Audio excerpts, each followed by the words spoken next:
Ambalamusizza nnyo banyaba ne basebo abalangira n'abambejja basava ne bannava wepoona buli muntu sekinomena gy'osinzira okuwuliriza mujebaleko gye mutuusaako engalo kansubire nti muli bulungi enange ndi bulungi olwali mbasaseko ku Mande nga bwe nabasuubiza ku ssaawa 2 zennyini ez'akawungeezi nja kuba ntumbudde era weewaawo ntumbudde ng'essaawa nazibawulidde zennyini mbasaagala balyazaamanyamu wadde eddakiika n'emu mba ntumbudde bulungi nnyo so nno eyakatuuka nkulamusizaako webale kwebereramu webale kwagala nsi yo ate webale kukwazza mirimu givaamu obuuma obugulira magala eddiba kansufirenti muli bulungi mujebaleko gye mutuusaako engalo mwenna buli omu gy'osinzira okulabira programu eno y'olwaleero ng'ogiwulira mu katambi akatambula ke tuyita video ng'ogiwulira mu maloboozi agebayita voice note nga bamaze obujjamu ekifaananyi ne bateekamu eddoboozi eryogera lyokka so nno ng'olwaleero lunaku lwa Mande lwa bbalaza nkimanyi nti abantu abamu mukyali ku mirimu kyakakkalabya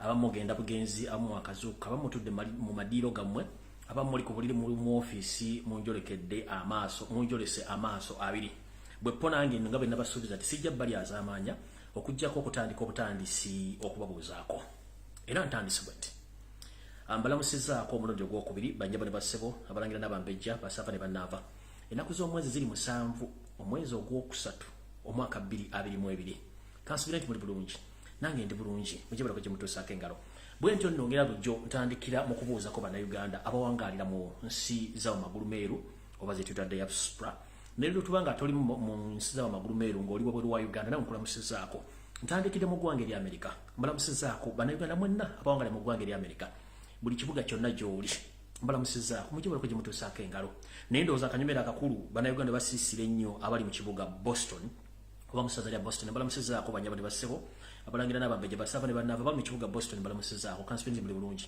wepo n'abali mu masaza mwenna mbalamusizaako bwe nvaawo n'engenda mu ggwanga erya Canada mbalamusizaako banyabo ne basebo mwenna abali mu ggwanga erya Canada buli kibuga kyonna mwoli nkulamusizaako kansipinzi oli bulungi nange ndi bulungi bwe nvaawo ne nenjolekera eggwanga erya Brazil bannayuganda mwenna bali mu Brazil mbalamusizaako kansipinzi muli bulungi nange ndi bulungi n'enserengeta n'enzijja mu ggwanga erya Bungereza banyabo ne basebo mwenna abalangira n'abambejja basava ne bannaava mwenna mbalamusizaako abawangale mu ggwanga erya Bungereza kansipinenti muli bulungi nange ndi bulungi mukibulako gye mutuusaako engalo kansipinenti muli bulungi nange gye ndi nno nga bwe nabaga nti nja kujja olwaleero lwa Mande naku z'omwezi 7 mwezi ogwokusatu mwaka 2022 bwe nvaawo n'engenda ku Ssemazinga Bulaaya mwenna abawangala ku Ssemazinga Bulaaya mbalamusizaako kansipinenti muli bulungi mukibulako gye mutuusaako engalo mwebale kweberera mwebale kwagala nsi yammwe ate mwebale kubeera nga muli bankizo nnyo mu buli kimu kyonna mwebale kwekolera mwebale kufuna nsimbi ezo ezirabira famire zammwe newankubadde nti si nyangu za kufuna mu ngeri y'embeera y'obudde gyerimu essaawa zino naye ngale musobola ogikwasaganya gyonna bwe nvaawo neetumira ku bannayuganda bwena bwawangale mu ggwanga lya Australia bannayuganda mwena bali mu Australia mbalamusizaako bajja bali basebo mujjabako gye mutuusaako ne kansufumiti ndi muli bulungi nange ndi bulungi bwe nvaawo mugaa sigenze ku Ssemazinga wa Asia bannayuganda mwenna abawangale ku Asia abawangira mu Asia continent gibata Asia obulukalo bayita Asia mbalamusizaako kansubirenti muli bulungi nange ndi bulungi mbatumiddeko mwena gye muli era nembaagaliza okubeerayo bulungi okujjako okusaasira mwenda bannayuganda abali mu ggwanga eryabuyiri naddala mu kibuga New Delhi kitalo nnyo ekyabannaffe abatufaako mu ngeri etategerekeka kitalo nnyo mugezeko kwekuuma ensi eyo si nnyangu mugiraba ate ne badduga bannaffe be muwangala nabaabo mu nsi eyabuyindi si bangu so mwegendereze nnyo ensi eyo wadde mugibeeramu naye si ensi eryawo ennungi ey'okubeeramu bannansi bayo nabo tebaagalira ddala bagwira naye ng'ate ensi gye beekutudde gy'oba olina okulandira so nno mwenna bannayuganda bawangala India mbalamusiza na mu kibuga New Delhi mu kibuga Kanattaka kye bata Bangalore mbalamusizaako mwenna mwebale gye mutuusaako engalo bwe nvaawo ne ngenda ku lukalu lwa Middle East mwenna mbalamusizaako bannayuganda bawangala mu Middle East mujjebale gye mutuusaako engalo kansubire nti muli bulungi nange ndi bulungi bwe nvaawo ne ngenda ku lukalu lw'omuddugavu Africa mujebaleko mwenna bannayuganda abawangalira ku lukalu lw'omuddugavu Africa kansubire nti muli bulungi nange ndi bulungi lunaku lwa bbalaza olunaku lwajjo sasobodde kujja naye ngenda banyonyola lwakisaze so mbalamusizaako mwenna abali mu mawanga g'abawalabu mwenna banyamo ne basebo buli omu ali mu kukola emirimu gino mbalamusizaako kavidiyo kano gy'onookasanga nawe kakunyumire ne nvaawo ne ngenda ku lukalu lwa East Africa ntandise Uganda, Kenya, Tanzania, South Sudan ne Sudan y'amambuka mbalamusizaako Congo Brazzaville, Rwanda, Burundi mbalamusizaako mwena kansubire nti buli bulungi awo nno sisobola kusukkawo okujjako okubaza bannayuganda mwenda bwangala mu ggwanga Uganda. Buli kibuga kyonna mwoli, buli district yonna mwoli nkulamusizaako. Abali ku nsalo ya Uganda, mu Mambuka, Maserengeta, mu bukiikaddyo, mulamusizaako. Namwe mwenna abawangalya mu Kampala wakati, mu bitundu byonna bya Kampala mulamusizaako. Mwebale kubanga mukola, era nga buli kimu kitambula nga bwe kirina okutambula. Kanspirate muli bulungi, nange ndi bulungi. Olunaku nga bwe genda olunaku lwa Monday, ssaawa ziri 2 zennyini, kwakonkako eddakiika 4 kuba okubuuza nkozesa eddakiika 4 okubabuuzaako ne ndyoka ndaba nno ebiddako. Olwaleero njagala muntagingire bannaddiini bonna. Njala video na bagibeereko. Kubanga ekigwero gikyaliro njagala nga kyanjawulo era njagala buli muntu yenna kimukwateko. Naawe atudde mu ddiiro lyo njagala weebuuze ekibuuzo kye ngenda okubuuza abantu bano bannaddiini mu kigwero gikyaliro. Kikkakateko okibuuze ofune ansa ate weddemu. So nno mwemala wakatuuka mulamusiza njagala tandika n'ekigwero gikyaliro. Ekigwero gikyaliro nno buli omu ogenda kiwulira bubwo. Naye ng'ate nga sinagenda ku kigwero njala muntagingire abasawo bonna abakolera mu ddwaliro ly'e Mulago ne mu referral hospitals zonna mu ggwanga. Yena shocking news zenjagala muwulize bulungi nnyo. Omanyi bulijjo mbagayo ebintu bino nga mulowooza bintu bya kusaaga. Njagala mmwe kennyini mwewulirireko bulungi nnyo mulyoke mutegeere kiki ekiri mu Uganda gye babaziba amaaso ne mutaa bulungi. Kyenjagala mulabe bulungi nnyo. Alright, kati njala tandika n'ekigwero gikyaliro. Ekigwero gikyaliro kyo njala tumira mwena abanyumira akamyomero kana k'ekigwero nti mujebalako gye mutuusaako engalo kanspirate muli bulungi nange ndi bulungi. Alright, ekigwero gikyaliro nja kitandika bwete. Ensi gye tulimu ffenna gye tuyita Uganda newankubadde abamu twabinyiika mu nsuwa ne tusobola okweyongerayoko gye tusobola okufunira omuddo ogwa kiragala okuba tusobola okubeezaawo obulamu bwaffe ne famire zaffe wapo abooluganda bakola b'emikwano nga mu Uganda kiganye ne tugaka tujjeko bamagulu meeru eno tuyiyeko tulabe ensi ne tugireka naye twasigala n'omutima gwe nga tujjagala kubanga bye tulaba eno bye twandyagadde bikole mu Uganda. Naye ekizibu ekiri mu Uganda kiri ekizibu kimu kiriwo kiti nti tubadde ebbanga ddene nnyo nga tulimbibwa nga tukwekebwa okumanya ate amazima ne gafuuka ekizibu mu Uganda. Ate era amazima ne gafuuka ekizibu eri omwana w'omuddugavu. Omwana w'omuddugavu osibiddwa akatambaala okumala emyaka 8 oba 10 nga tomanyi lwaki oli muddugavu, tomanyi lwaki osibiddwa mu bwavu, tomanyi lwaki osibiddwa mu kaguli, lwaki gw'osalibwa emisango egy'ekisiru, lwaki gw'ottibwa notabaako ntuukoyo, notabaako kibuuzo kikubuuzibwa gunoofa nga omuddugavu olina kufuba ekyo ekintu kukikuluma. Kyekiri mu Uganda essaawa zino. Buli muntu yeekolera kyayagala kubanga okufa mu Uganda kati kiringa banagamba nti happy birthday to you ne kiggwa ekya tekiwedde ne mu Uganda bakitibwe kiri. Ekigambo kye ngenda okwogera olwali kiriwo ekiti. Lwaki tugenda mu masinzizo naye ate bwe tufuluma amasinzizo gano ne tulabira okwogera amazima ge batuba batuwulidde mu kyaki? Lwaki mugenda mu masinzizo okutendereza Mukama Katonda gye tusuubira okwogerera amazima mu buli kintu kyonna?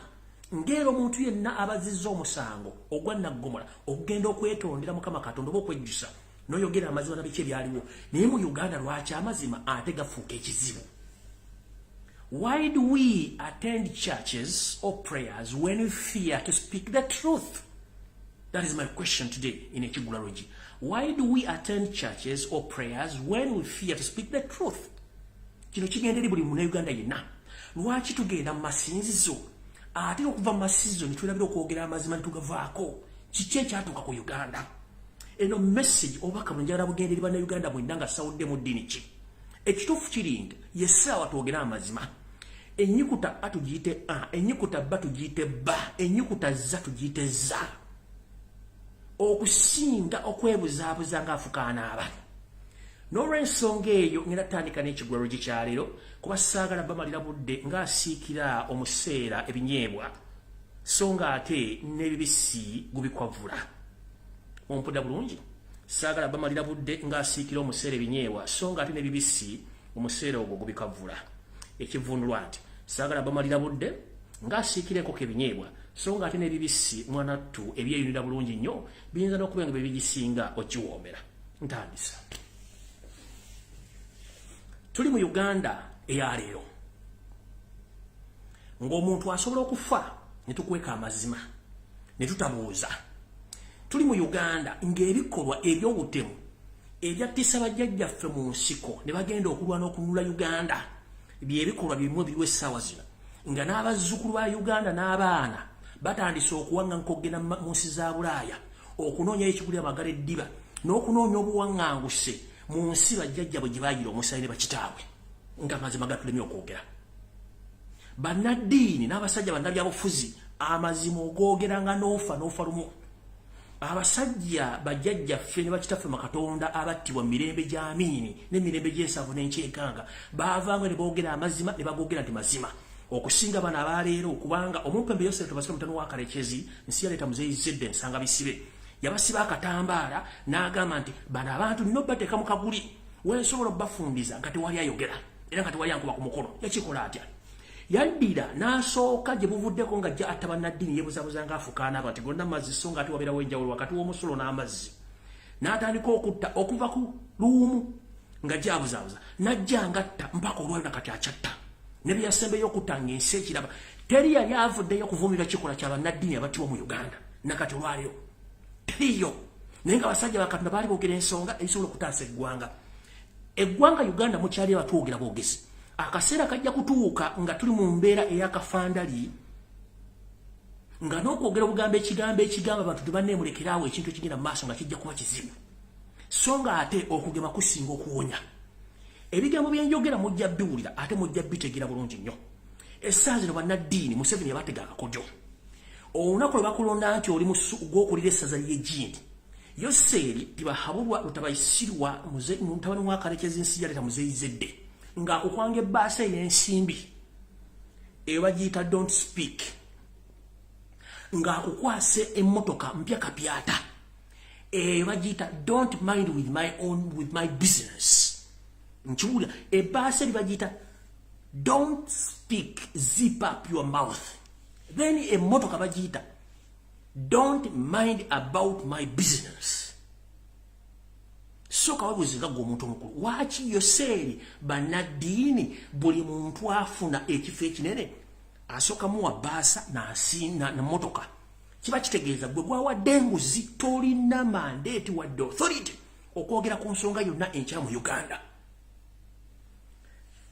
baluumu babeene kiwanuka bo okubatta baamala funa nsimbira mmotoka njala kubuuza gwe omusumba njala kubuuza gwe faada njala kubuuza gwe pasita ddiini ki gy'osoma ekukkiriza okulaba ebikolwa by'okutta abantu n'okugamba abantu nga bigenda mu maaso mu Uganda n'otula mu mmotoka n'ogabumbira n'otambula n'oddewo ne webikka nga bana abantu bafa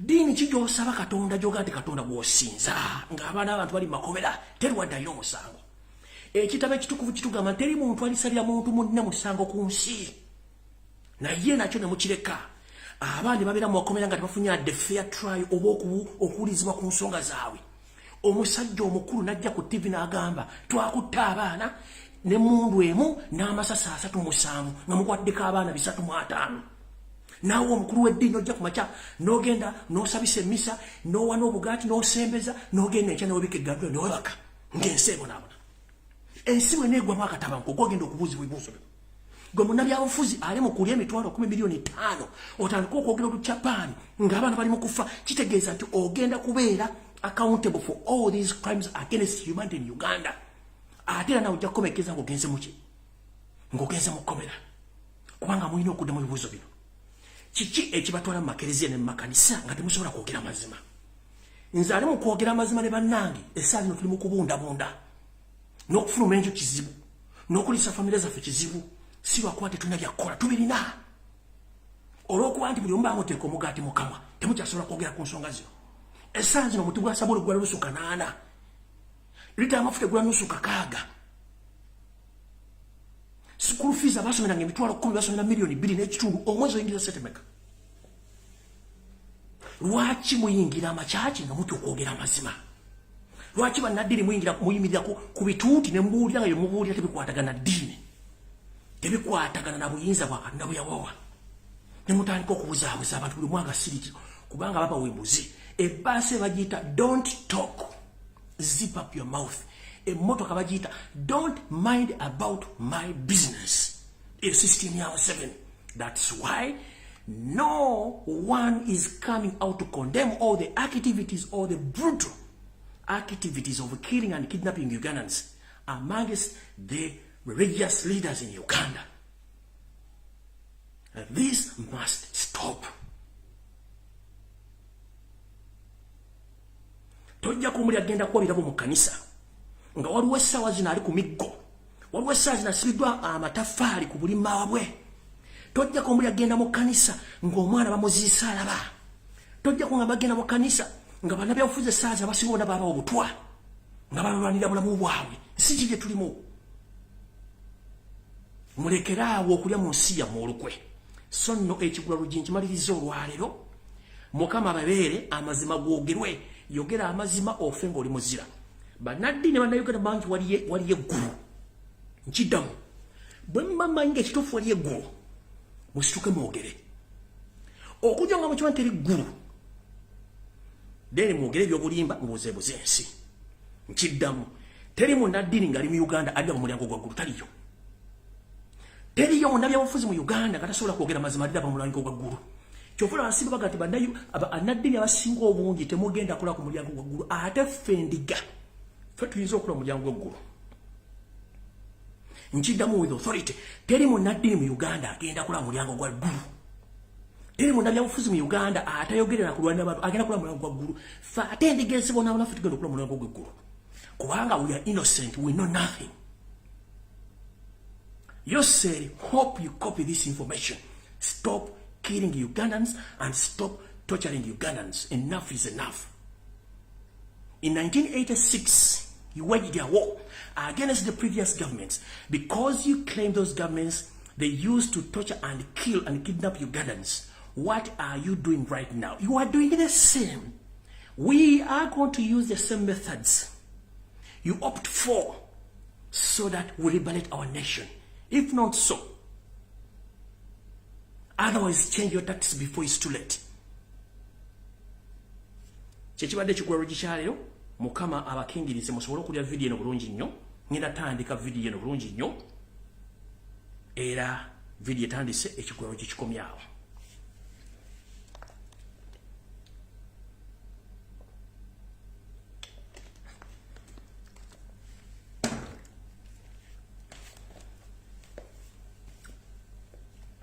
Njala mutagira abantu bano wammanga. Yoseri tibahabula tabasura mutabuno wakarekeza ensi yale tamuzayizedde ensanga bisibe. Ku video kuno nkwagalako. Njagalako Janet Kembabaz, Mama Assassin. Njagalako Audrey Lwabogo, the night dancer, omuseza atunda ebiwolo n'ensigo. Njagalako Muhozi Kanyirupama, the baby assassin. Njagalako eyayita Genocide Musarakwanda naho George, the mafia. Njagalako n'abaana bamwe babeere ku video eno. Kati video etandise.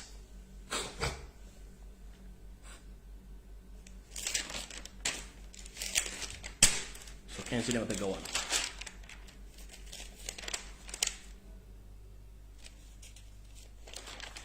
All right, video etandise. Nga video ntanatandika kasoke mbazanyira video gye nabazanyira ko recently kweba ntandikira olugero lwaleero musoke muteeka kasensi.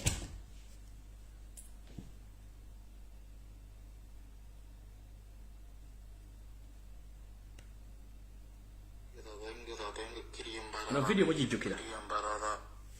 Abantu babasura barese mirambo bakisura busuzi rengera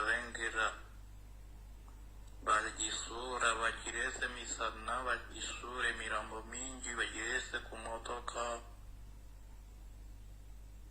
rengera kiriyembara Banya-Uganda twagala tuyambibwe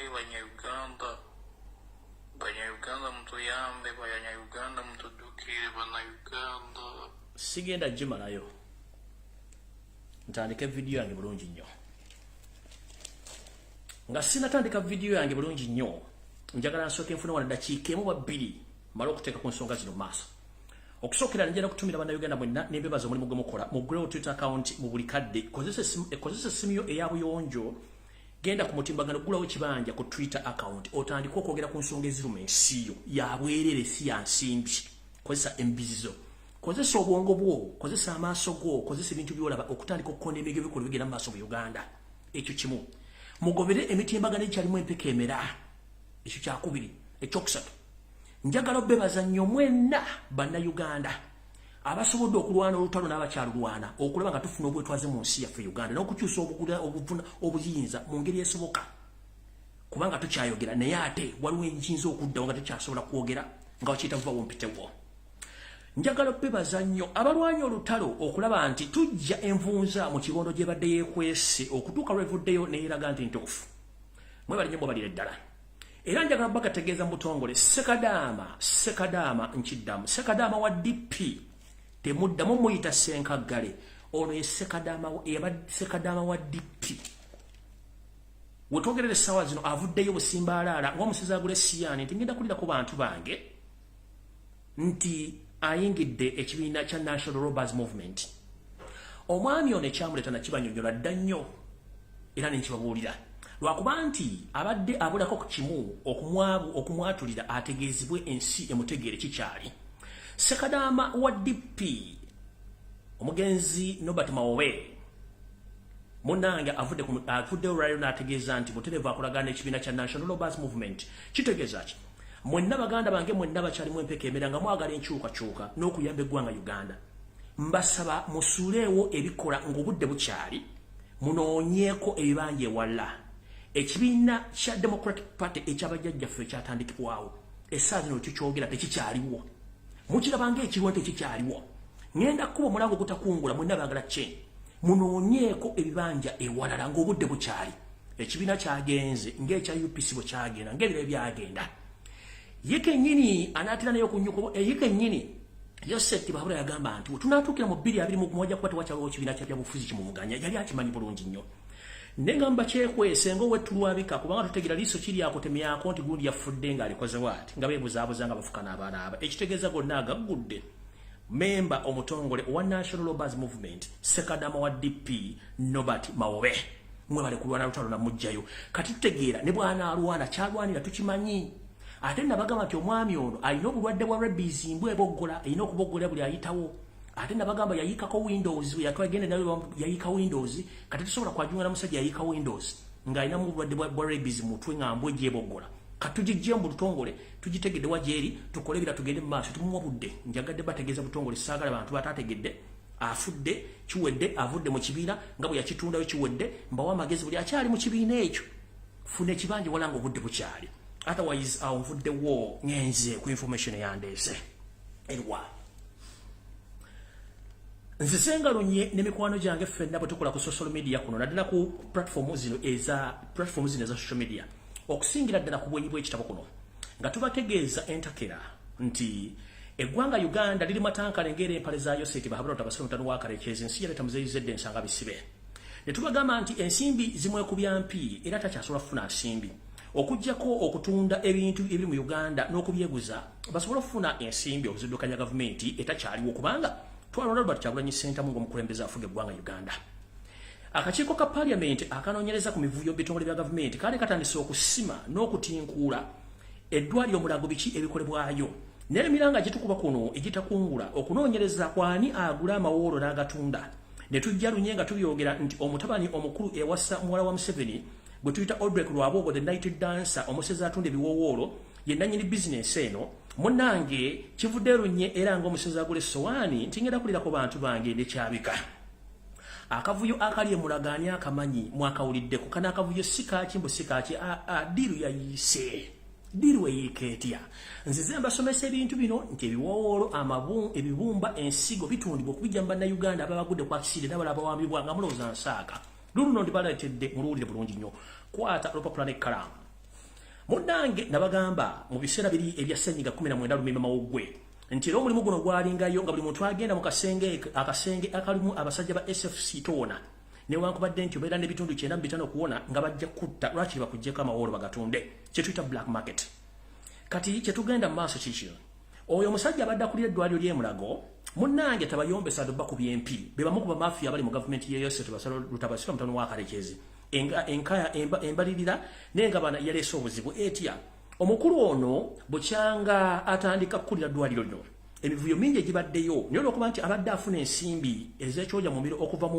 Edward Lwabogo ne First Family okutuusa lwe yakuttemu n'akwata mu nsawo ennene okujjamu ekibula emagala eddiba awotalo lwavudde ate ndooza n'agaana okuwa amaganjo abamanyi oluyaaye amaganjo ndooza era yeeringanga endobolo oba kimu kya 10 ku ssente ziba zibbiddwa wano wavudde ekizibu ekyamuleetedde okuba nti bamusindikidde abatamanya ngamba okuva mu parliament jjukira okuva mu state house jjukira state house bagiteekamu ekibiina ekinoonyereza ku buli bwenguzi so nga ate obuli bwenguzi busibukira ddala mu hola house nkiddamu atamanyi hola house mwe gimuyita state house eri tekyali state house yafuuka hola house ennyumba ey'ekibi ekisikire era ennyumba ey'entiisa hola house munnanga basindika abasajja ba SFC okuva mu hola house mbwe abakwatisa corruption okujja okukwata dokita ono akola eddwaliro ly'e Mulago kumbe omuzannyo gwabwe gwadde uyise nga baagala kukola kye tuyita cover up okugjawo ebintu bino byonna bwe twogerera essaawa zino ebibuuzo byadde bibuuzibwa ani akulira Mulago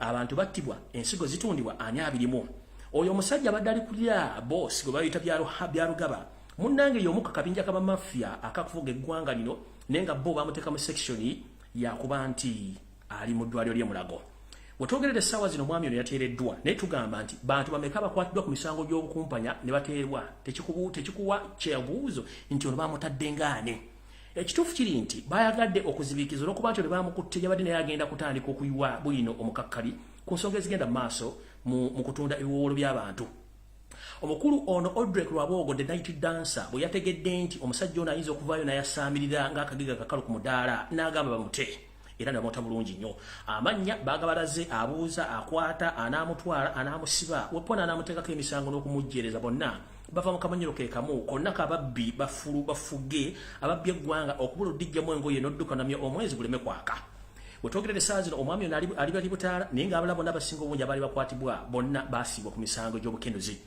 munnange diiru yabadde etya bizinensi eno ey'okutunda amawoowoolo e Mulago ebadde etya era etambula etya tunula bulungi weetegereze bizinensi eno eya body organs gye batunda katale akaddugavu nababonyonyola engeri gye babafunamu engeri gye bakwatamu n'engeri gye babattamu eno bizinensi eddukanyizibwa First Family muno mwe muliyo sente bahabula otabasiro ntono wakalekeze mukyala we Janet Kimbabazi mama Assassin mukodomi wa Odrek Lwabogo the night dancer ne mubeeramu n'abantu bangi nnyo abalya ku ssente zino mwe mulina abapoliisi ab'amaanyi mu ggwanga wepo ne bannamawulire ab'amaanyi abakola ebintu bino bizinensi eno omuntu agiwomyemu omutwe omukulu ye Odrek Lwabogo era Dr. Byaruhanga ono abadde amanyi bizinensi eno nga bw'etambula ne bwe twogerera nti Dr. Byaruhanga ono yabadde abeera nga supervisor mu kutambuza bizinensi n'okuba nti ebintu bitambula bulungi kati bano bafunye obutakkaanya era buli kimu ne kiba nga kyasajjuse ekisinga okwewuunyisa Dr. Dana Atwine ono yalonda era n'alonda bali bagenda okukola mu bifo byonna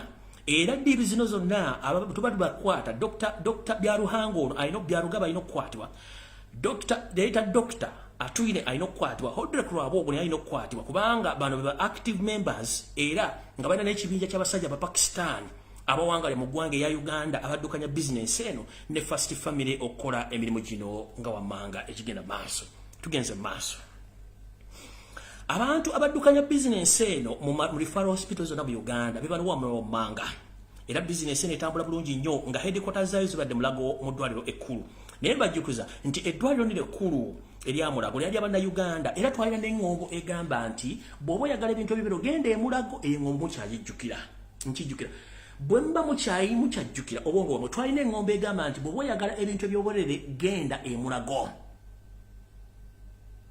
For those who don't understand Uganda, previously, as we Ugandans, we used to tell people who ask 3 things that if you need 3 things, just go to Mulago Hospital. Previously, we used to say like that. But as we speak right now, the hospital was sold to foreign investors, but on the cost of the taxpayers' money. Tugenze maaso.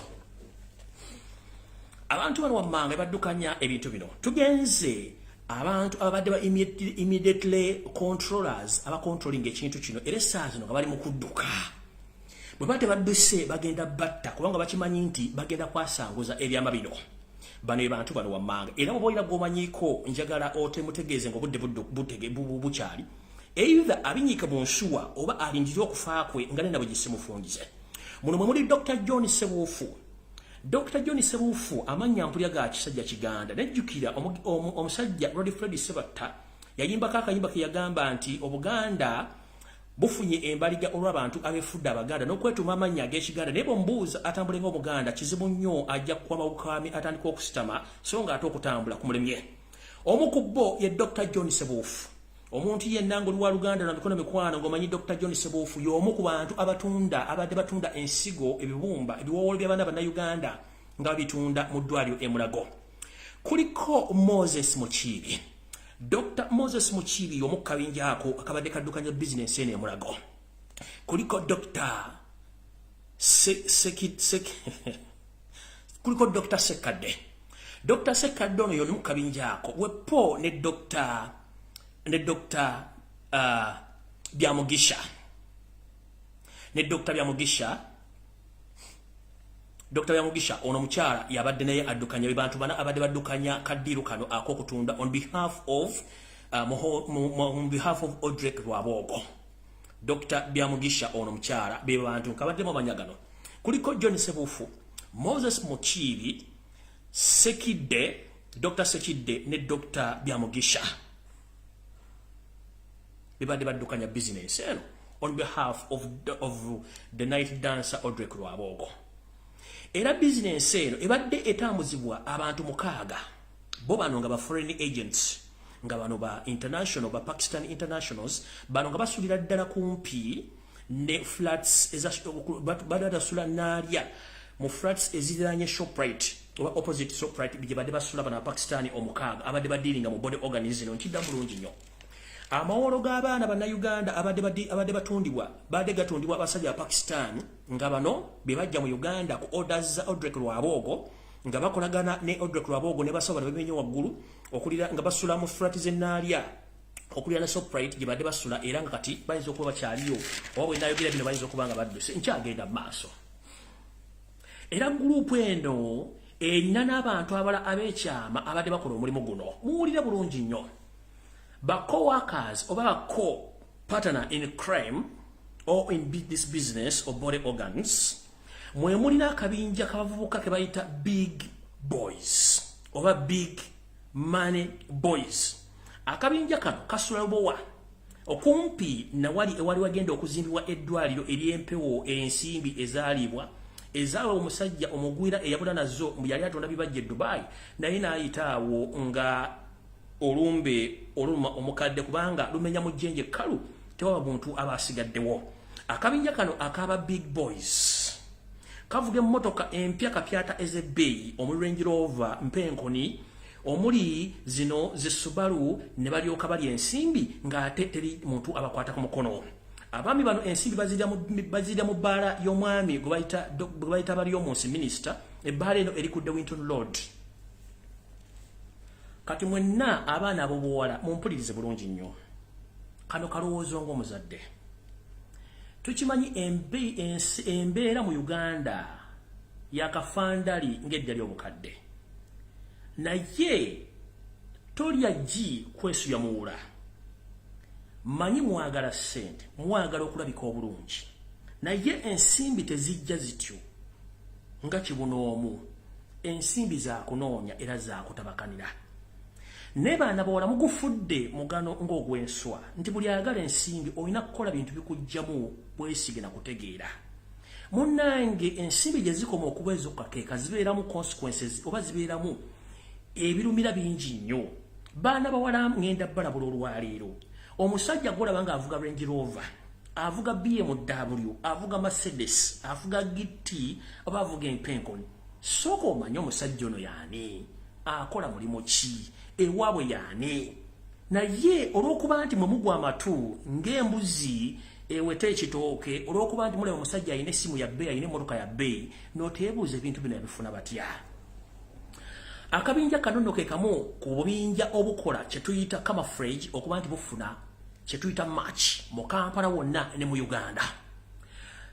Audrey Rwabogo ne State House ngera aba state agent abasinga obungi bwe batambula mu motoka ez'ebbeeyi zi Range Rover naye nga omubuuza kaadi yo tajja gikubuulira nga n'ennyumba mwasula y'amatirimu neremu buli kimu kumbe omulenzi ono babalenzi bano ba agent ba USET bahabula tabasana mutano wakalekezi ba agent ba Audrey Lwabwogo ne First Family mu business eno omulimu gwabwe guki guno bano bambala ne banekaanekana nolowooza nti ono bwe batakola mu nnyonyi ate kubanga akola mu World Bank kumbe be banaavuka bayita ba smart wire linda kigweyo ono kikugambe dda abuuka bano munnange mu nnyambala yaabwe n'enfuna ya ssente n'envuga y'emmotoka tereka mwana muwala nga tagudde matu ng'embuzi ewete ekkoona kuba embuzi bwe wewete ekkoona n'okutu kuno okwewunzikirako bulungi nnyo ogenda okukulira nkutomedde ebisanja kumbe olwo embuzi ebeeweta abaana abawala nga bebaagala ebyobwerere bagwa amangu amatu olwokuba mutuuziza mmotoka ebuunya obuwowo n'agamba ntuuse mu ggulu ate ng'ekituufu aba atuuse mu ggulu kubanga singa afuuka mu maaki gye baagala wallaayo boogenda okulaba ku bajjajjaabo abaakusookayo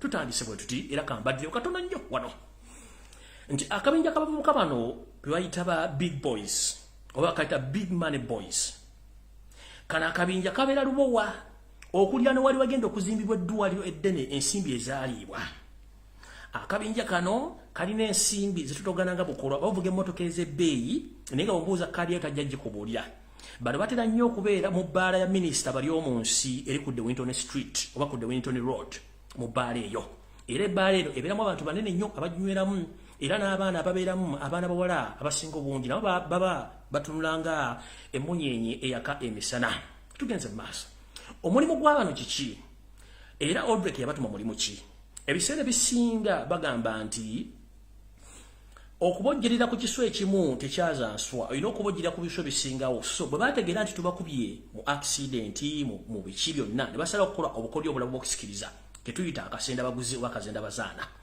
munnange nno terubalusa nga basajja bano bakola programu bakola programu eno okuba nti bagenda kufuna batya abantu baagala okukwasa babateeke mu kazannyo kano munnange abalenzi bano be bamanaginga bizinesi eno kula Audrey Lwabwogo bagikola batya missoni yaabwe yakufuna abawala abalungi bakaalaala nga bano babasuubiza omukwano ogw'ekimmemmette ogusinga n'ogwali mu Titanic munaye bagamu n'enkwagala nnyo mpaka ng'ennyanja Victoria weeneekalira naye nga yali ekalidde koddi okugjako ebidiba bye mu Kampala nga nabyo tebikalira kubanga buli nkuba lwetonya toyireti zonna nga bazita zisigala zikulukuta mwaka ku mwaka abawala bano olw'okuba nti babalabye ku ndaba ku ki munnaye nga bagwa amatu ekivaamu ng'omulenzi amusuubiza ngenda kuwasa amututte mu makaage amuliisizza amunywesezza nga n'ebiwojjolo byewuuba wiiki emu wiiki bbiri ekivaamu ng'omulenzi agamba nsiimye munne engeri gye nsiimye kati njagala tugende batukebera omusaayi mwana mulanga nti aliko sure deal era nga yakkiriza bagende bamukebera omusaayi mu kukebera omusaayi guno gye bakutwala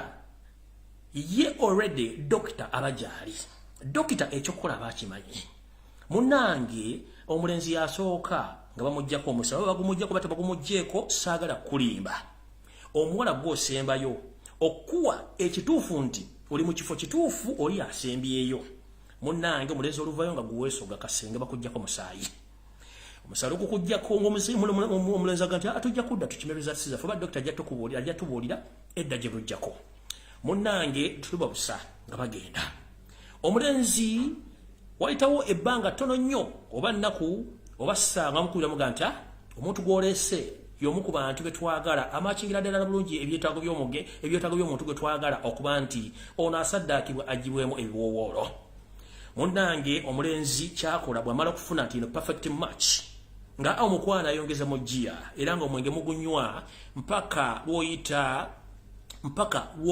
eŋŋwa mpaka oba embwa lw'ogiyita eŋŋwa naye nga lw'ogiyisa eŋŋwa lwoyinza okuba nga lw'osembyeyo oyinza okugunywa n'akuba buli kyoyagala nokuba olunaku ayinza okugulira akamotoka n'okavugamu naye nga lunaku lw'osembyeyo okavugamu ekitegeeza bw'onywa n'otamiruka bagenda kuyola kiwedde nga batwala ku saddaaka munnange batwala okusaddaaka era emirambo gino gye batwala gyennyini bagisuula y'ensonga lwaki nti abaana bangi badde basuuliddwa n'emirambo mingi gisuuliddwa mu bitundu eby'enjawulo era vidiyo eno gyembalaze gino emirambo tomulowooza nti bateekayo nte oba bateekayo bintu bagina emirambo gy'abaana ye sitole gyembanyumiza entuufu ku kiki ekyavuddeko akatabanguko e Mulago vidiyo eriwangi baddiremu ye gwe vidiyo gw'oli luddawa kimene nafunye abayimidani tulakoma yiino Ekiliyo mbarara abantu babasuura baleese emirambo bakisuura busuuzi abagala emmotoka ez'ebbeeyi abanywa ne mutamulukuka omwagala bya bwereere bewamu ku baana abawala emirambo mingi bagirese ku motoka twengere kiri sijja kulwawo ngenze mu maaso mukitegedde bulungi tugenze mu maaso bizinesi eno etambuzibwa ani ba DPC abasinga obungi mu Uganda bizinesi bagimanyiko bulungi nga ne bwokuba essimu bakutaase bajja kugamba okubyerongo namba oba sina kindigezaako edda abapoliisi abali ku poliisi tebamala kumbe omukyala mama assassin Janet Kebabazi y'omu ku bantu abalina omukono mu bizinesi eno olw'okuba nti ensimbi zibeekubye empi ate nga balaba ssente zino zanguwa mangu okujja olw'okuba bangu bakufuna nnyo betuyita abantu abalina okugwa mu kiti kino mwe muli Audrey Lwabogo the night dancer omusajja yeefudde ekizibu okulya bannayuganda gy'obeera lyamberenge Patience mukyala we kennyini naye bizinesi eno mwali mulimu muganda we Natasha naye bizinesi eno mwali Yoseti Bahoro tabasika mutano wakatekeza ensi yaleta muzeyizedde ensanga bisibe mwali bwepo ne muhoozi Kanyarugaba ono bizinesi naye agimanyi bulungi nnyo tugenze mu maaso wetwogerera essaawa zino baddokita bonna bemmenye waggulu awo bagenda kubanga bagibwawo nga linda kugisimufungize olw'ensonga nti mwe kyemwawulire ku mawulire ekyadde kituuza naye kiri munda muli kitokota si kisaanikire ndowooza omuntu bwaga nti kitokota si kisaanikire oba okitegeera bulungi nnyo owulidde munnange baddokita bemmenye waggulu wali wetwogerera essaawa zino we batabinyika mu nsuwa mujja kuwulira nga batandise batugumbula omu ku omu olw'ensonga ekintu kyayabise mwe kyemwabalabirize ku mawulire kyadde kituuza naye kiri munda muli kitokota si kisaanikire olw'ensonga nti ekintu kyayabise nkiddamu baddokita b'ensomyi waggulu wali abana n'abala bali mu kudduka wetwogerera essaawa zino batabinyika mu nsuwa bagenda kubatugibwa omu ku omu kubanga Audrey Lwabogo the night dancer si munyiivu munyiikaavu abala ba firimu gye bayita Tears of the Sun mwaliwo abasajja babiri bakaddugala nga bamuyita munyiikaavu omu nga butwakaavu ye Audrey Lwabogo ne ssezaala we ne nazaala we olw'okuba nti ekintu kyabaluse ensi yategedde nti bano si baseze balwadde bali mu kulya buli bantu ng'abatundamu ebiwowoolo kuva ddi nga twetta tugenze mu maaso tugenze mu maaso abasawo abo okusinza ku information gyenfunye nti bano bagenda kuba banoonyezebwa drones ezigenda okubatwala nabo batta nga nenabo gisimufungize olw'ensonga nti First Family emanyi nti essaawa yonna kayinza okuba nga kaabi kaakaabwe ne kaggwamu kati nno ekisinga okunyiiza abaana bano bonna basinga obungi olumala okuttibwa abamu basuulibwa mu asidi abali mirambo gyabwe ne gisuulibwa mu bitundu ebirala omuli ebitundu nga Lwampala Ntuusi omuli ebitundu by'amaserengeta ga Uganda gye tuyita Western Side omuli Ntuŋŋaamo ne Ibanda mwe basuula abaana bano baziika nga tebaliiko wadde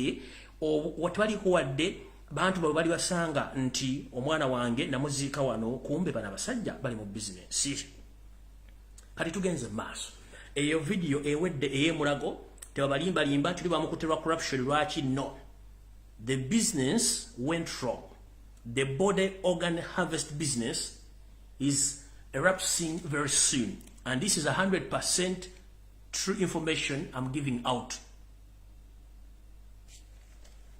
tugenze mu maaso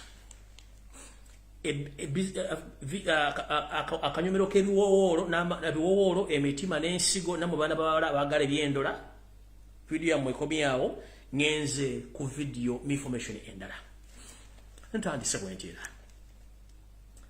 wetwogerera essaawa zino waliwo enteekateeka namutayiika v'omwange egenda mu maaso abajjukira obulungi wiiki etukubye emabega mwalabyeko eyita omusajja wa Katonda Wilson Bugembe ng'agenze okukyalira mama Sadolingi oba mama Lususu omukyala gwe bayita Deputy Speaker Anita Amongi mbu amubuuzeeko era banyumyemu emboozi era amusabire kino kyalokedde mawulire ne mulaba omusajja nga yeewombeese ng'essajja nga kino kyalokedde mawulire bwe mwalabye Pastor Bugembe nga yeewombeese nga omuwulu abikkula ku mawolu gy'obeera nti yalese agavumbise omanye omuvubuka oyo mu kwekomafulagi n'okwestage nga talina yamukwatira nsawo nabagamba okubaleta information y'omuvubuka ono nali namwesonyiwa naye okusinzira nti yeeyita musumba ng'akola ebintu ebitakwatagana ddiini mugundi ngenda kuddamu nsireyo nkola investigation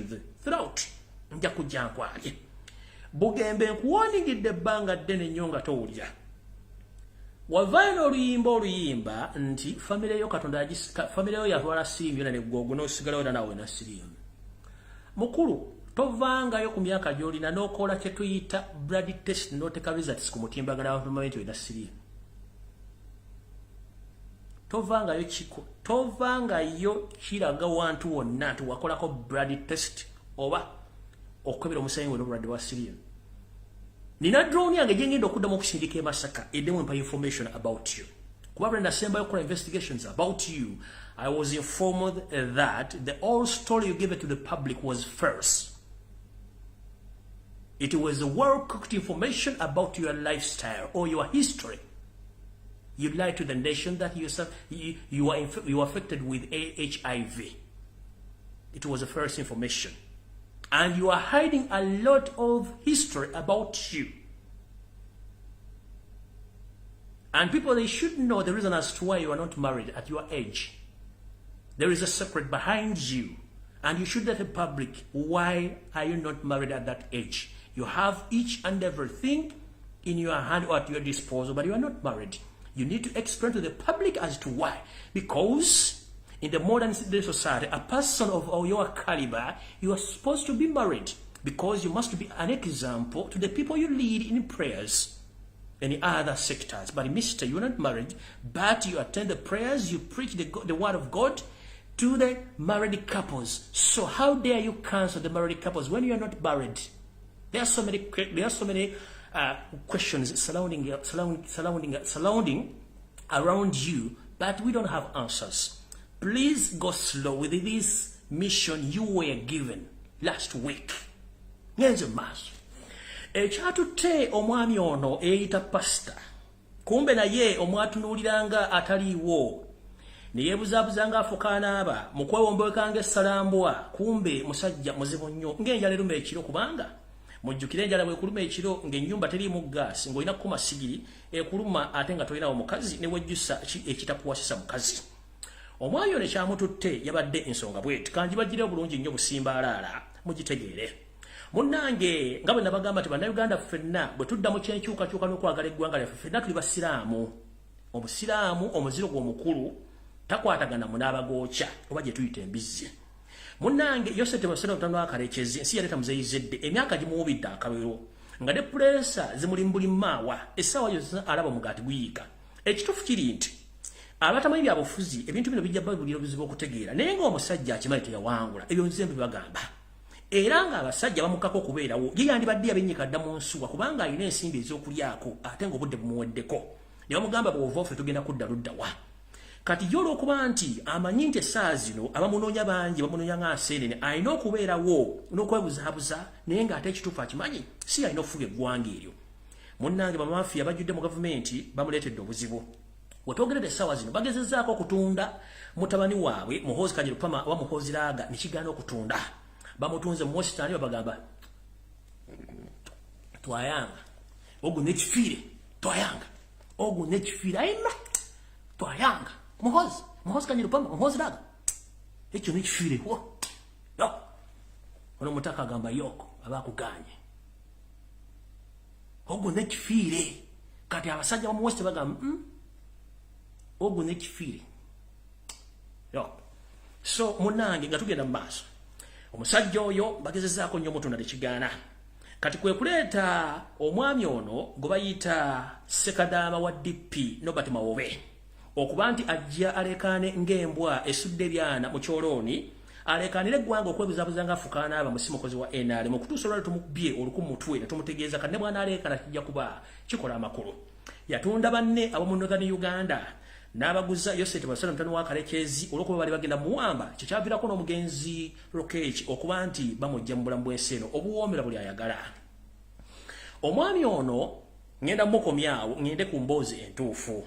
Munnange nga bagamba nti okutunda omuvubuka ono okutunda ekitereke kino ekyagaanibwa the reject tulina kati kuyita mu basumba olw'okuba nti balina ennamba z'abantu abangi batandika babuulira enjiri ng'etunda omusajja ono oba reject product oba the wasted reject or the wasted product.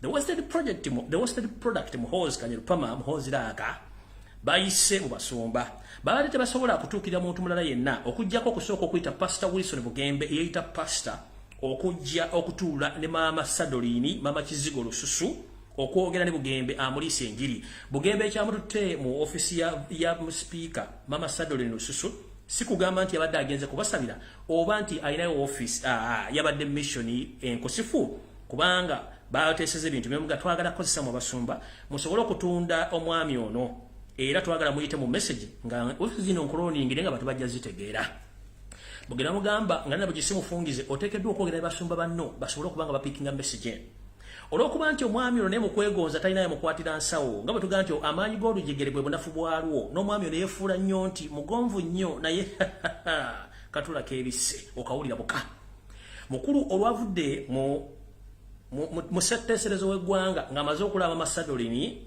Maama Lususu n'aganda n'akwata essimu ye n'atandika okukubira abasumba bano wammanga n'ababuulira ki ekyokukola essimu eyasoose yakubye era n'okusinkana yasoose kusinkana basumba bonna abali mu Kampala amanyiddwa abanene n'abategeeza ki kye balina okukola ate nga mukimanyi nti abasumba gano batudde ku ggi nti essaawa nayo yabika bakimanyi bulungi nnyo nti enjigiriza yaabwe teri ku mateeka enfunamu ey'ensimbi teri ku mateeka ebikolobero bakoze mu makyakya bugamba nga okuvuunika ennenge abaana b'eggwanga nakyo tekiri mu mateeka okubuulira enjiri etakwatagana na butonde bwa Katonda bwabulya nakyo kiba kimanyi bulungi nnyo ebyobugagga byeddiza ebyobugagga by'abantu n'okusiriwaza n'okumba tutuusa abantu okuba tebakyategeera okusinza bo ng'abantu okusinga okusinza Katonda bakimanyi bulungi kimanyi mateeka yensonga lwaki mu ggwanga ery'omuliraano omukulembeze wa yagamba nti buli musumba yenna ateekeddwa okuba nga olina ekitono ennyo diguli mu philosophy olyoka ojja otandika okulogootana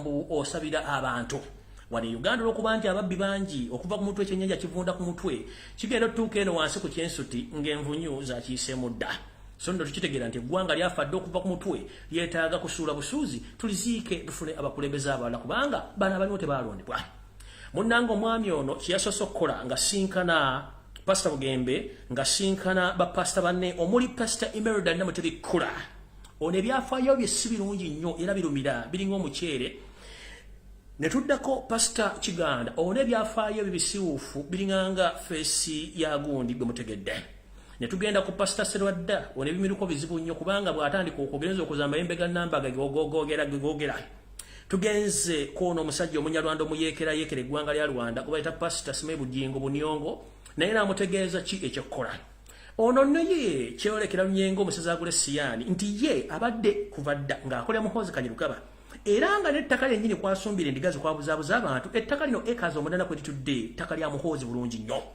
twamubuuza emyaka gy'osololeza ensimbi eziringa obugulu bw'eggongolo lwaki obadde tozimbawo ssabiro tanyega okujjako ssente ziteeka mu biwojjolo n'okugula emmotoka ez'ebbeeyi n'okwebuzaabuza ng'afuka anaaba kati lwe lukalala lw'abasumba bano abateereddwamu ekibooziboozi ekyokupromotinga reject oba ekifiire ekya muhoozi Kanyarupama muhoozi Laaga era bwe mutandika okuwulira abasumba bano mu kyaki ez'enjawulo nga batandise okwasaamirira ng'obugege obukalo buli ku mudaala nti muhoozi mumanya nti emmandwa ebalinye ey'enguzi naye nga kye batunda bambi kizibu nnyo omanyi ebyambi bisekerwa nga gwogerega munno era saagira kuwulira osaagiddeko evvuuvuumira teryetantala mu nnyango basumba mmwe embalabula nga nena bwe gisimufungize kemugeza ne muleeta ekibooziboozi ky'omumpembe muhoozi Kanyarupama muhoozi Laaga mu makereziya gammwe mu kyaki yammwe mbalayirira mba mwagala kumanya obukamu bannayuganda mutuuse okusabira emizindalo n'obutebe kubanga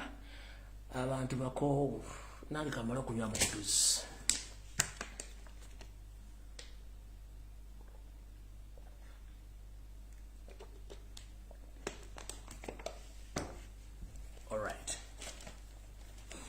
nkiddamu basumba mmwe amanya gemmenye kabatande mutandika okuzunza engalabi zammwe n'obupale obwakulukira n'obusuuti obwawula ettaka ly'abantu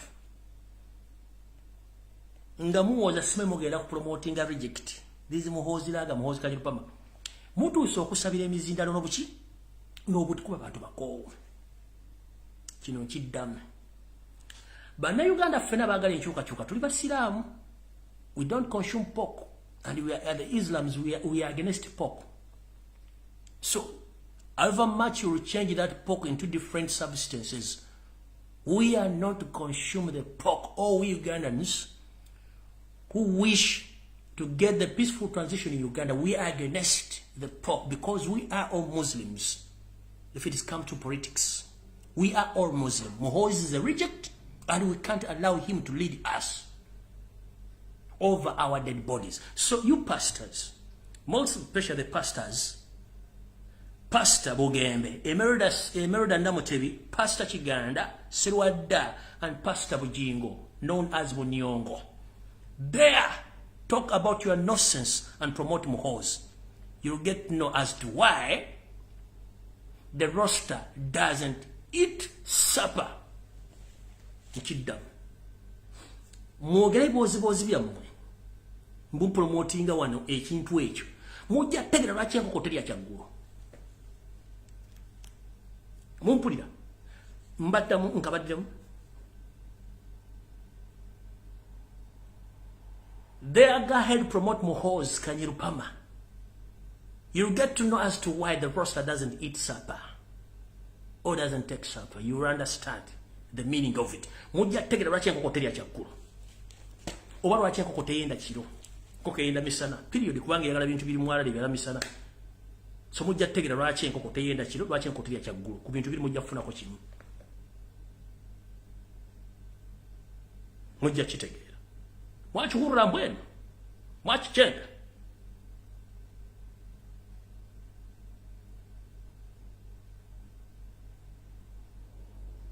Hope I'm very loud and clear. And this message goes directly to Muhoozi. Never ever dream or think that you are going to lead Uganda. There's nowhere. Constitutionally, you are not supposed to stand anywhere and not supposed to talk. You don't have the audacity to talk and take any activity in Uganda. You're non-Ugandan. And you are dense. You can't lead Ugandans. Point blank. Nyenze maso neyongeddeyo. Alright, but tuvaawo. Abasumba bano bonna baweereddwa omusimbi omuyitirivu okutandika okwogera ekiboozibozi kino nga batunda reject eno. Era bwe twogerera essaawa zino bonna baweereddwa omukisa okuba nti bagenda kuweebwa obukuumi obw'enjawulo mu makanisa gaabwe n'ensimbi okuba nti batambula ebintu bino. Babaddeko mu State House e Nakasero mu State House Entebbe gye babadde boogerera emboozi zino. Mujjukire nti Yosef Tibahabulwa Basala Mudomo wa Kalekezi yeeraliikirira nti talina security olw'okuba nti amawulire g'enfulumya ku internet yennyini aba yagabaddemu era nga bagateeseza naye nga fulumya nga bwe galina okuba yensonga lwaki bannoonya nkiddamu. The reason as to why I'm hunted on and away, it's because I get the information from the State House direct. So deal with it and I will expose you to the fullest. Mwabadde mu State House Entebbe. And you had a meeting with the first family and you discussed the issue of promoting Muhoozi over our dead bodies. So, meeting eno bwe yagenze maaso ne bategeeza Anita Amongi okuba nti asinkana Bugembe era Bugembe nakola kyalina okukola n'akitegeeza bulungi nnyo ba big boys okuba nti bagenda kutandika okuba nga bakola omulimu ogwo. Era Museveni we yagambidde nti State House zino sikyazesiga information eva bulungi nnyo. Tugenda tandika okusinkana nga bifo ebyenjawulo gye tubateeseza information eno kubanga information etandise okutiirika eringanga oluguudo lw'Ekapicholwa olulimu ebituli kumbe oluguudo ensimbi baazibba. Era suggestinga nti bagenda kubateeseza mu hoteri ez'enjawulo mu Kampala n'okwetoola eggwanga lyonna kati ate eyo ojja kuba nga oli ku gajjo. Kasita ofuluma State House njogera teeseza ebintu ebyama by'okutta bantu ojja kuba oli ku gajjo. Kati ngenze ku information endala kwata kapapula saameka ye. Kati kubawo nnyo wano kansooke kano kabasomere mu Luzungu. And this message goes direct to Yosef Tibahabulwa Basala, the son of Kalekezi Nsiyaleta Muzeyizedde Nsanga Bisibe. This message goes to you direct. Sir, you are holding that office wrongly. The person who was elected is Robert Kyagulanyi Ssentamu. And you are signing a lot of agreements. Because you are signing those agreements wrongly. You're in the long office, in long time, in the wrong country. You are in overstay. The person who's supposed to send all those agreements is Robert Kyagulanyi Ssentamu. Hope you copy this.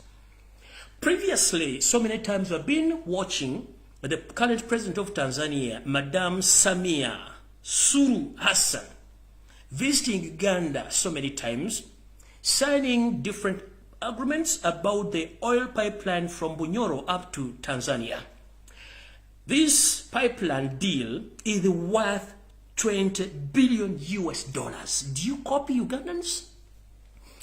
Previously, you've been watching or observing the routine visit of the current president of Tanzania, Madam Samia Suluhu Hassan, coming over to Uganda, and Museveni goes direct to Tanzania to sign different agreements of oil deal or oil pipeline, which is worth $20 billion US. Does the parliament know about this deal? No. Does any Ugandan anywhere in different part of Uganda know that this pipeline is worth $20 billion? No one knows, apart from this Ngadagi. Tugenze mash. So as we speak right now, the agreement between the current president of Tanzania, Madam Samia Suluhu Hassan,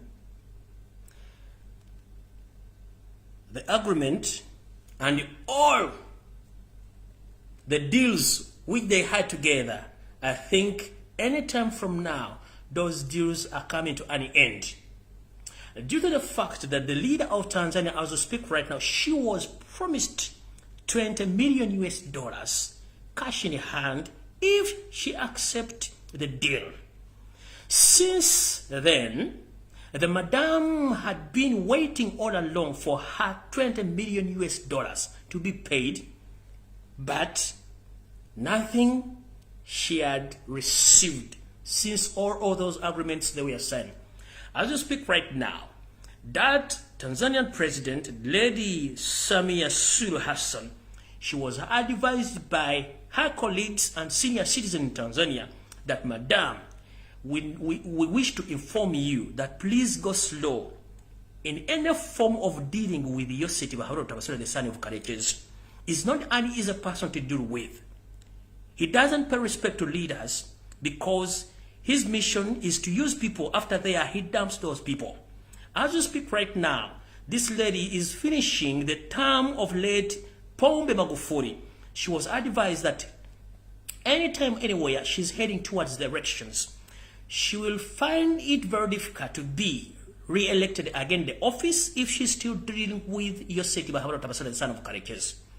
As she was waiting for the $20 million US from Yoseti to Harod, the son of Karekezi, and that man is nowhere to be seen, the lady decided to cancel the deal. As we speak right now, Museveni is very furious about the ongoing situation between him and the current president of Tanzania because the deal was cancelled and terminated. So, kankabadde mu Luganda mukawulira bulungi nnyo. Munange Yoseri tibahabolo tabasira mutamu wa Karekezi nsi yaleta muzeyizedde. We twogerera gakaba gakomba anoonye ensimbi alinga ngazi yatereka. Munange amafuta gafage gwanga agazulwa mitundu by'ebunyoro. Gambadde mugawulira nti amafuta gano bali bagasalira amagezi gayite mu kibuga Nairobi ni gagana bagatwale Tanzania ne bakkiriziganya. Amafuta gano diru yago okugatunda gonna galimu obuwumbi 20 obwa dola. Sijja zibala mutwe gwa kubanga zijja kubanzibu nnyo.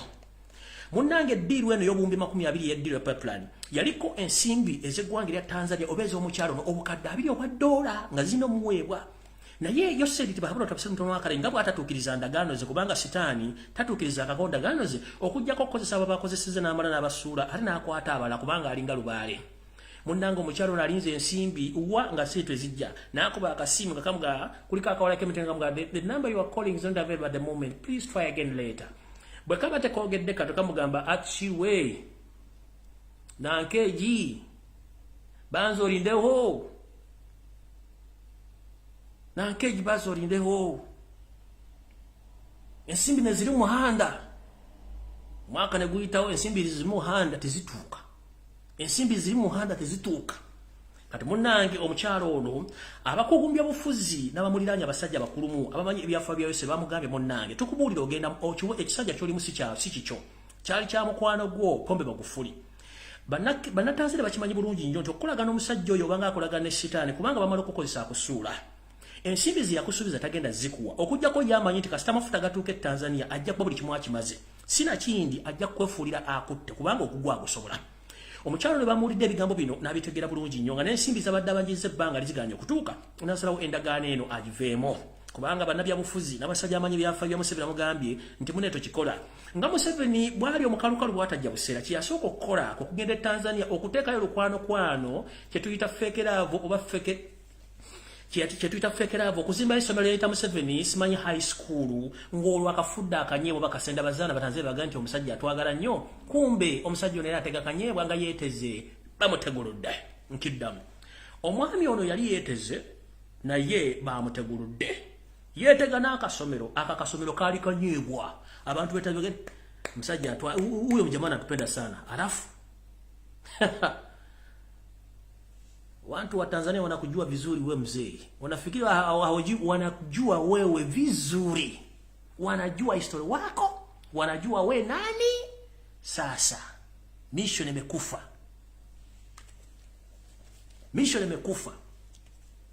alafu utafanyaje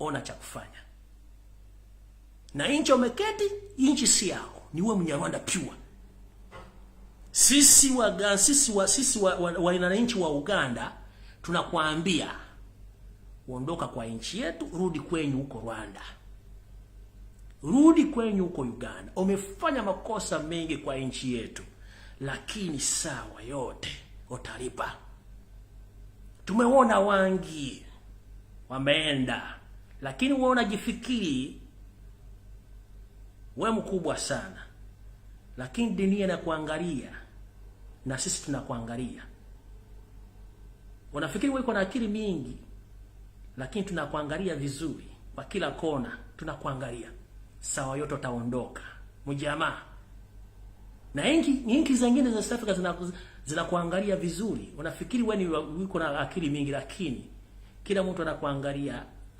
vizuri na familia yako msifanye makosa mengi sawa itafika sijui hata mtapita wapi tumeona wengi wamekuwa kama wewe lakini wamekimbia na sawa hii kama tunaongea wako wapi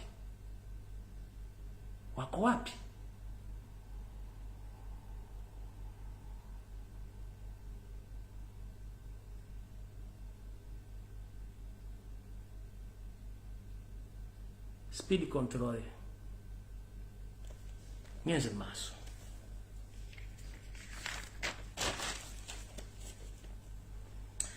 tugenze ku nsonga endala ensonga endala yino nga bwetero bagamba nti omwami ono ensimbi zimwe ku BMP era nga tazirina mulina ekintu kye mugenda okuwulira mukwate ku matu bwe gabaluka sinze mbamba gambye kubanga nze information engibanga baweeri teriko producer teriko editor simanyi teriko simanyi saategedde saawulire tugenze mu maaso mubadde mukimanyi nti eggwanga Uganda lyafuuka nyumba ya namwandu ayagala yayingira kubanga teriko abuuza eggwanga Uganda lifa togge eggwanga Uganda lyafuuka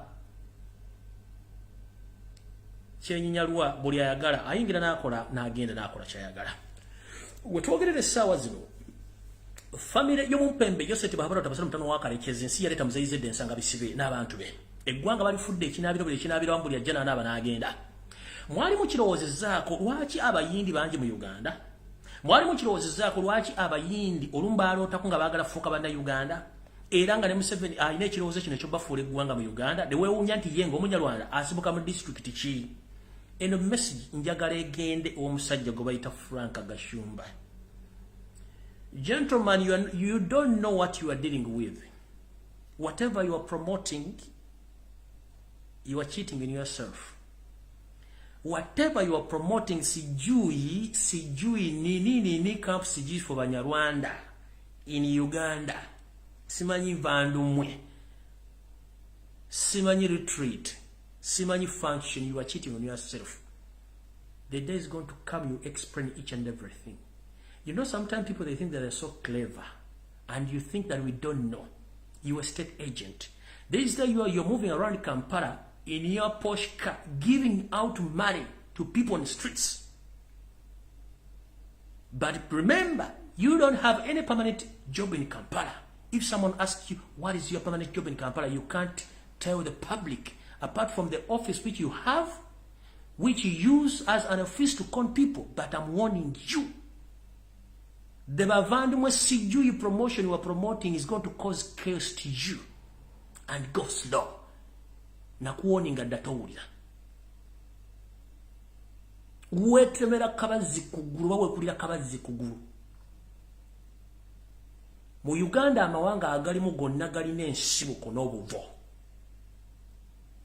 Promoting abavandu baba mu district ki mu Uganda. Balina buvo ki na buddo ki. Omanyi okwogera ennyo si kwe kusinga. Ate amagezi gabeera ga mutwe so si mugejjo. Oyinza okukola ekintu olwaleero gwe noloza ti gwosinga okutegeera naye nga ate abategeevu gye bali basirise. Ebiseera bisinga abategeevu teboogera basirika. Abantu bangi bakulaba.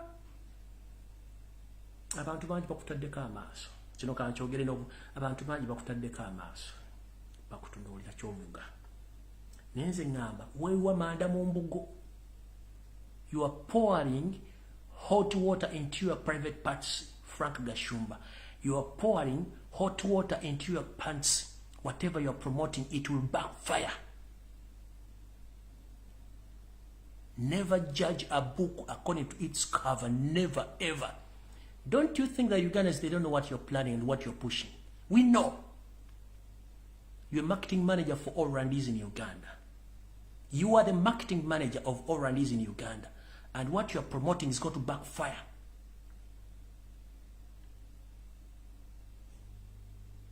And won't like it. Mind your business, do your business. But that thing of promoting non-Ugandans into Ugandan territory, it's a treason case. Dare go to Rwanda and promote Uganda stance in Rwanda. Dare. Gashumba, I bet. Gende Rwanda, oyimire ku street ze Rwanda, otandika promoting ebintu bya Uganda, oyo Uganda mu Rwanda, ko promotinga. Ngera abagina Uganda, ofune igwanga li promoting Rwanda. Dare you. You think we are stupid? Gende Rwanda, cross the border is open right now. Go to Rwanda and start promoting your nonsense in Rwanda. Pick any tribe in Uganda. Go and promote it in Rwanda. And they tell Kagame that this tribe belongs to Rwanda. You hear what we call fire. They pick only one tribe in Uganda. Go to Rwanda as any in Uganda. Go to Rwanda with it. Tell Kagame that this tribe belongs to Rwanda and we are supposed to promote that tribe. Bosula ambaruka. Bosula ambaruka.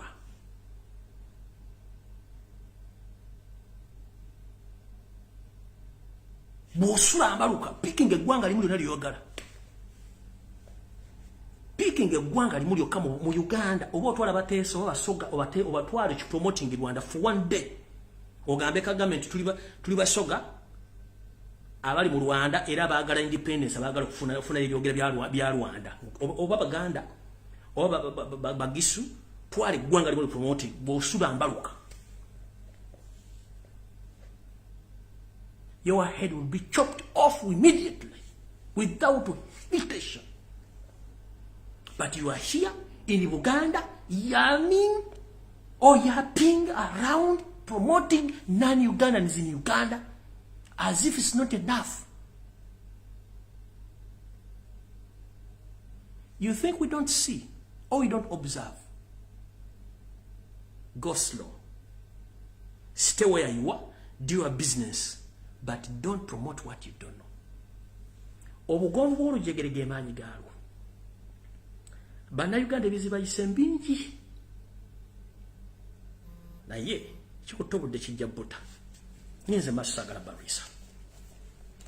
Wetwogere sawa zino, omwami Yosete Bahorota Absalom mtono wakalekezi Janet Kemba bazi Roderick Rwabo Gomuhozi Kanyirugaba wepone Salim Sale ne family zaabwe. Wetwogere sawa zino tekikwewunyisa nga osanze omusajja omuchina nga alina passport ya Uganda national ID nga mutuuze wa Uganda atuludde wepo n'omuyindi. Munnange olugero lutandika beruti. Yoseri ensimbi bwe zimwekubiza empi ne basalawo obutuuze wa Uganda babutunde ku mitwalo ebiri gyokka ejja $. Nkiddamu. Obutuuze bwa Uganda butundibwa emitwalo 2 ejja dola eri abachina wepo n'abayindi. Ng'omuyindi yenna agenda okuva India oba omuchina agenda kuva India ng'alina obutuuze bwa Uganda nga national ID agifunye ne passport ya Uganda agifunye ku mitwalo 2 ejja dola mu cash. Bino ebintu internal affairs ebirimu, first family ebirimu, era yensonga lwaki nti abantu bano balina amaanyi mangi nnyo mu Uganda bakuba emiggo bawamba amataka g'abantu batwala business bikimu kibakola. Era nga ne Museveni akimanyiko bulungi tosobola kukwata ku muntu tosobola kukwata ku China kubanga order ever from above nga bala bantu batuuze ba Uganda.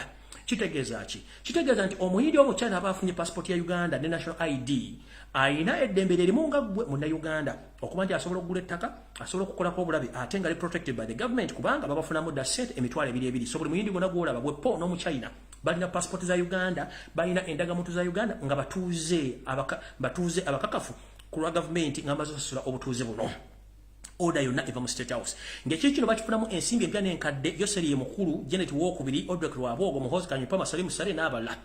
Era bwe twogerera essaawa zino ensi ezisinga obungi zirina amateeka agafuga abagwira. Ng'ensi ezisinga obungi omugwira osooka kuyita mitendera n'ofuna obutuuze. Obutuuze buno obufuna bulimu emitendera era obutendera nyino ojo giyitamu nga tonafuuka munnansi. Era n'abagwira abazze olw'ebizibu bafuna cards za Twitter refugee status oba cards basobola okubanga bakuta kumulya kwabo. Ne mu Uganda ensi yafuuka nnyumba y'abannakiyombekedde buli asanga yagiyitamu. Era bwe twogera y'ensonga lwaki nti abantu bano abayindi n'abachina ensonga yaki abayindi n'abachina batulugunya bannayuganda okubula bakubanga ekyokuttale nga tewali aboogerako. Bano ekisookera ddala bano tebasasula misolo.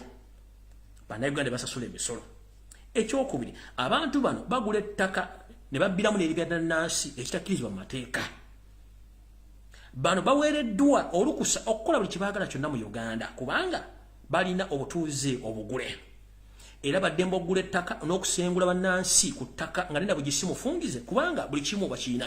Era baddembe okukola ebikolobero byonna baagala ng'ensi tebakubye ku mukono kubanga omusajja yennyini ye nannyini ensi ate yagitwala kyagenda okukola kyekyo. Nsembyayo ne security alert mugiwulirize bulungi nnyo. Security alert eno eri ku bulamu bwa Robert Kyagulanyi Ssentamu muwepo ne empologoma ya Buganda Ssaabasajja Kabaka Ronald Muwenda Mutebi w'okubiri. Ntandise bwe nti gye buvuddewo katono ssekamwa wa poliisi omukulu Fred Enanga yavaayo n'ayogera ebigambo bino wammanga. Nemmwe ne mubibuusa amaaso n'amatu. Mujjukire n'abagamba nti obuvo n'obuddo bwa Yoseti Bahabura Tabasale Mutano Akaligi tebumanyikiddwa. Akimanyi nti muyeekera era Uganda esobola okuteekamu obuyeekera bwonna obumujjako. Kye yakola ne yeesooka buli kafu konna n'ateekayo abayeekera asobola obusobozi pesa limukolere omulimu gwe lyagala. Nze nno ekinnoonyesa si kyekirala kwe kujja ne ngamba amawulire era ne nnyimiriza ebintu bingi nnyo ebadde bigenda okolebwa mu Uganda. Musonyi Mukatonda. Wotwogerera essaawa zino Yoseri Bahabura Tabasale Mutano Akaligi alina enteekateeka ey'okujja Robert Kyagulanyi Ssentamu muwepo ne Ssaabasajja Kabaka mu ngeri etya olw'okuba nti emitendera gy'okuba nti abasajja bano bawoonya obutwa emirundi egisinga obungi nga ne Ssaabasajja Kabaka mumulaba tannabeera nnyo wambavu mu ngeri gamugyamu y'obuntu. Era abamwegesa amaaso ku lunaku olw'omukaaga nga agulawo emipiira egy'amasaza mwamule bulungi nnyo nga tannabeera nnyo wambavu mu ntambula wepo ne mu bikolwa bye. Era ndoza mwakirabye lunyi nga mayitirivu nnyo agamwetoolodde. Kino kye mbagamba nno nkirinako n'obukakafu nti n'ababo abali balina omutambulirako bw'atuuka watuuse amagye gamwetoola bano babeera n'emigemera wala ng'ate mu buwangwa bwaffe omusajja omukulu era afuga obwakabaka bwa Buganda takkirizibwa kusembera dde omugemera n'akamu kubanga akalombolombo tekatukkiriza kusemberera migemera wala okuggyako amafumu agajjajjaffe engabo ezikuuma obwakabaka waffe. Wotwogerera Yoseti Bahabura Tabasale Mutano Akaligi yataddewo akabinja ke bayita UCFC. Akabinja kano bakayita UCFC. Akabinja kano omulimu gwako nabagambye nti Wasanya Kaloli Charles Peter Mayiga bamuwadde omulimu ogw'okuteekawo emikolo egy'omujjirano eginaasobozesa empologoma ya Buganda okuvanga mu Kisaka gyeneebeeri oba mu Kisu gyeneebeeri esobola okubanga egenda ku mikolo gino. Muno mumujja okuva akasambula oba mumujja okuva akazaala bulwa Ssaabasajja Kabaka basobole omujji kubanga ajjukira mission eyaliwo nga badde akyali mitalo w'amayanja yabadde ya butwa eyo n'engikuba n'engisaanyaawo era olutalo lwabadde lwamanyi nnyo mu State House olw'okuba nti mission zaafudde busa nasako bateko mission endala. Ekibinja ky'abayekera kino mu kiwandiike bulungi bakiyita UCFC kye bayita Uganda Coalition for Change. Ekibinja kino Yoseti Baharota Busani Tukala Kalexi yini yakyeterawo naye olw'okuba nti mulungi mu kwekweyo yasoose n'avaayo n'akitegeeza bannamawulire era ne Ssekoma wa poliisi n'ajja n'akyogerako nti bakakwata abantu abawera 29 nga beekuusa kabinja kano naye ekituufu kiri nti kabadde kutegeeza kye tuyita okukuba ejjinja mu kisaka okumanya ki ekifaayo bayagadde bajja babategeeze nti akabinja kano gyekali era bakutteeko abamu naye nga balinga babagamba nti akabinja kano gyekali kagenda kukola ebintu bwe bibeerawo temwewuunya nkiddamu copy this information right. Yoseri akola ekintu kye tuyita kuba ejjinja mu kisaka owulire ki ekivaayo. Omwami ono akabinja kano ennanga bwe yazze n'akoogera kwabadde kuba jjinja mu kisaka nti kyonna ekikolebwa akabinja kano kireme kubeera mawulire gye muli nga mukimanyi era akabinja kano kabe nga kategeerekeddwa nti kigenda okukola ebikolobero bino ebyokutta Kyagulanyi ne Kabaka. Bakayita UCFC Uganda Coalition for Change. Akabinja kabayekera kano kateredwawo Yoseri Tabasolo Tamuna wa Kalekezi. Akabinja kano kasasulwa Yoseri Tabasolo Tamuna wa Kalekezi n'abakalimu bonna bakontrolingibwa State House. Mujjukire master plan w'obuyinja buno ye mukoddomi we gwe tuyita Henry Tumukunde eyawasizza muwala we ye masterminder w'okutega bomu n'okukola obuyinja bw'abayekera okulemesa gavumenti ya mukoddomi we mu ntebe. Akabinja kano nno gye kagenda okukolera emirimu gyako era n'ebitundu bye baayogedde bibino wano wammanga. Bagamba akabinja kano kalina ebigere mu Luweero, kalina ebigere ekibuga, kalina ebigere Mityana, Kasanda, Wepo ne mu Kikandwa. Era akabinja kano bagamba nti nno kalina okusinziira ku information gyefunye ey'omunda nti mission yaabwe yakugjawo Omutanda Wepo ne Robert Kyagulanyi Ssentamu naye bagamba ekigambo kimu mukyatuwulira ano nga twogera era nga tulasana ng'abaana bako. Temulowooza tetulina maanyi, temulowooza tetumanyi kyakukola, ekyokukola tukimanyi naye tetwagala kuyiwa musaayi, tetuli bakanywa musaayi. Naye nabagamba ekintu kimu mukijjukire bulungi nkyakyogera agamapeesa 2 ku dayisigo bayita 6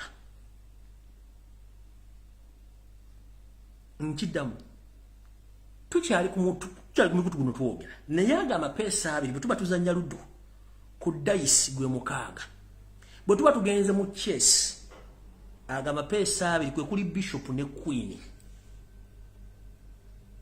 nkiddamu agamapeesa 2 bwe tuba tuzannya luddu gwe 6 obekkene ku chess abera bishop ne queen.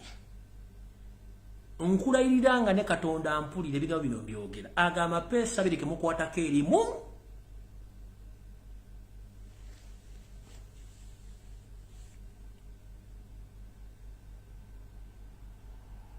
ngalo zino zirabe bande zikote bwe zijja kuba zigguse bwe jjo kuba tukyalina option kujjako okugula obuguzi tuti nga bw'olina nti emmotoka tabbe eggulidde nti kati esimbudde nkiddamu agamapeesa 2 bw'eba mu luddo gwe 6 obekkene bw'aba chess bishop ne queen abamanyi emizannyo egyo naye nkubuulira Yoseti Baharota Tabasolo Mutwana wa Kalekezi ne muzzukulu akyali mu ntumbwe z'abaana bo ajja kino zaako. Good enough you know in 1986 it's not you and your fellow mafias who fought that war, it was Baganda. This is to remind you, the Baganda and the other Ugandans, we are not stupid. We know it very well that in 1980, it's not you with your fellow mafias that you fought that war. It was real Ugandans, more especially by the Baganda. They fought, they financed that war. After the climax, you killed them because you thought that thereafter you'll get misunderstanding with them and they will go back to the bush and do exactly what you did. That's why you cleansed them out. You wiped them out. But we, the grandsons, we know the history. We know each and everything. Dare touch on those two people. Just this is a reminder. 1980, it's not you. It's not your son of a bitch mohos. It's not neither your wife, the assassin, who went to where? No, she was in Sweden eating pizzas, rearing those 3 kids, the son of Tasadan and whatever. There were the Baganda who went and fought for you, and there are Ugandans who fought for you. So dare touch on those 2 people. You won't see us again on social media. No.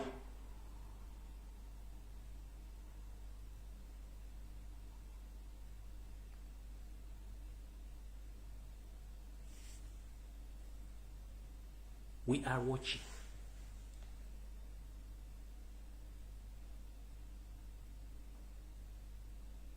You send your spies here to look for me to kill me. I'm not shaken. And you don't know, but you'll get to know. Tell your spies to leave before it's too late. Because all of them are documented. Hope you know that. And the investigations are still taking place.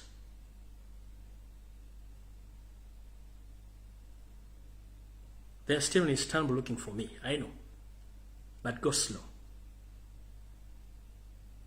But dare touch on those 2 people. You'll get to know why the Loster doesn't take supper, doesn't eat supper.